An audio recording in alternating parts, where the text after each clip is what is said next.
Welcome to Desire of Pretty Angel சமையல். இன்றைக்கி நம்ம காலிஃப்ளவர் சில்லி போட போகிறோம். காலிஃப்ளவர் சில்லி எப்படி போடுறதுன்னு பார்க்கலாம். வாங்க வீடியோக்குள்ளார போகலாம்.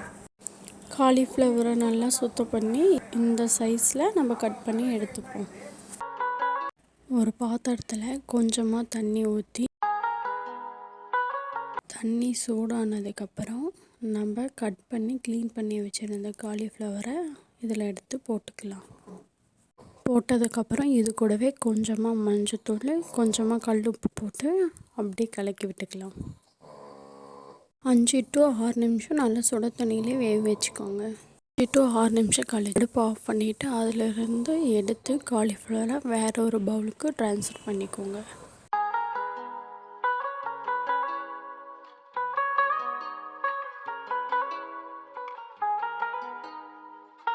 காலிஃப்ளவர் சில்லிக்கு தேவையான மசாலா பார்க்கலாம் வாங்க. 2 ஸ்பூன் மைதா மாவு, 2 ஸ்பூன் கார்ன்ஃப்ளவர் மாவு, 2 ஸ்பூன் சில்லி பவுடர், கொஞ்சமாக சோம்பு,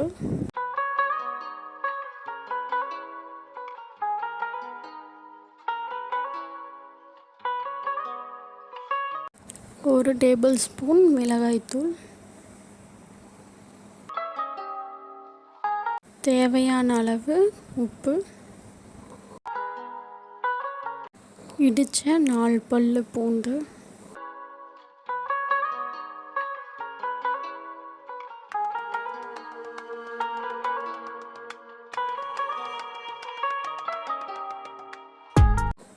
மூணு டேபிள் ஸ்பூன் நல்லெண்ணெய்,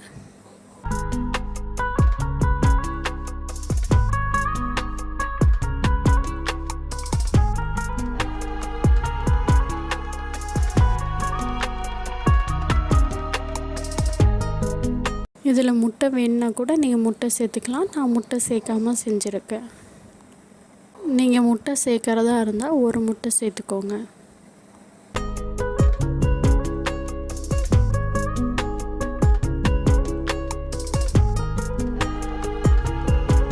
எல்லாத்தையும் மிக்ஸ் பண்ணிக்கோங்க. தேவையான அளவு தண்ணி ஊற்றி கெட்டியான பேஸ்டாட்டும் மிக்ஸ் பண்ணி வச்சுக்கோங்க. வேக வச்சு எடுத்து வச்சிருந்த காலிஃப்ளவரை எடுத்து மசாலாவில் போட்டு நல்லா கலந்து விட்டுக்கோங்க. கொஞ்சமாக கருவேப்பிலையும் அதில் போட்டு கலந்துக்கோங்க.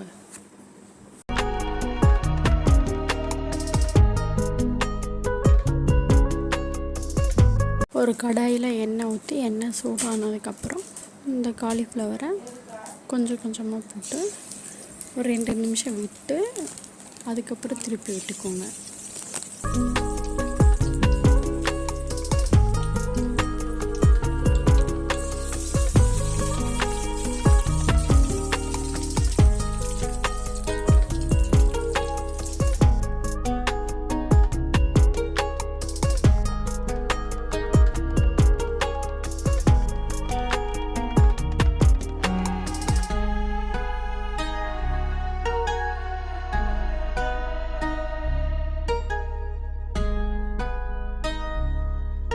கிறிஸ்பியான டேஸ்டான காலிஃப்ளவர் சில்லி ரெடி.